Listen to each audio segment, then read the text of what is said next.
இன்னொரு பிள்ளையோட பேர். புரியுதா? 2 மகனும் சேர்த்து அவனை காப்பாற்றி வராங்க.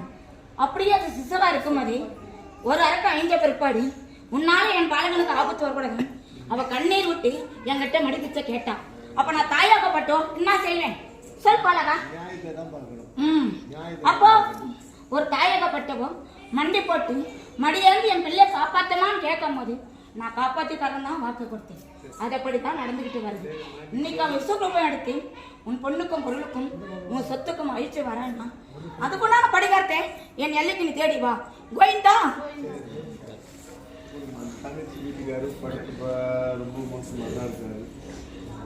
அவன் கண்ணுக்கு நான் ஒளி கொடுத்துருக்கனே. அவனுக்கு ஒளி கொடுக்கணும்னு வாக்கு கொடுத்தேன். அவனுக்கு நான் ஒளி கொடுத்துட்டேன். புரியுதா? உடம்புக்குற வினைய நீ அரசாங்கத்தில் விதி எடுத்துக்கோ. காப்பாற்றி தரேன், பயப்பட வேண்டாம். அவன் ஆகாரம் எடுத்தா மட்டும்தான் அவனை காப்பாற்ற முடியும். சரிதானா? அவன் ஆகாரமே எடுக்காம இருந்தா அவனுடைய உடம்பு நலமாக்கப்பட்டது எல்லா உறுப்புகளும் இதாகிட்டு தான் வருது. கோவிந்தா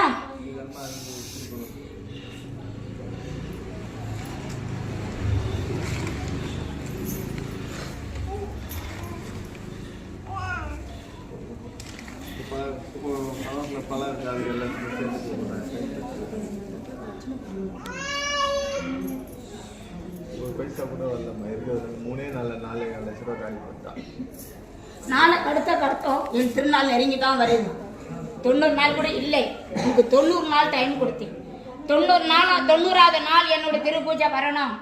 அந்த 90 நாள் திருப்பூஜை வந்தா மட்டும்தான் துஷ்டனை என் பாதத்துல போட்டு நான் நெருக்க முடியும்னு வாக்கு கொடுத்தேன். ஆனா இன்னும் 60 நாள் கூட இல்லை பாலகா. நீ நாளை கடத்தனா எப்படி உனக்கு பலன் கொடுக்கும்?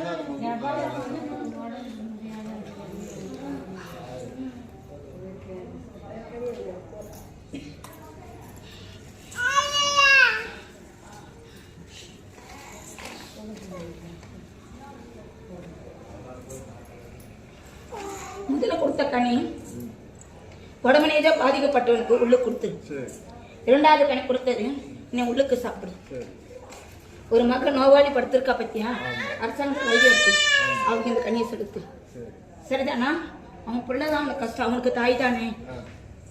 அவளுக்காக தானே நீ போறாரே. என் கொடுத்த ஒரு வாக்கு அதை நீ காப்பாத்திட்டேன். அரக்கன் அழிஞ்சா என் பெண் மக்கள் நீ காக்கணும் வாக்கு கொடுத்தேன். அதைப்படி நீ காப்பாத்தின்னு வரேன். அதனால தான் இன்னைக்கு நீ நடமாடுறே.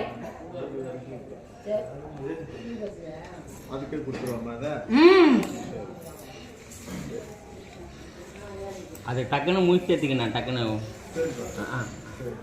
முடிச்சதா அந்த ஆஸ்தான இது பண்ணலாம்.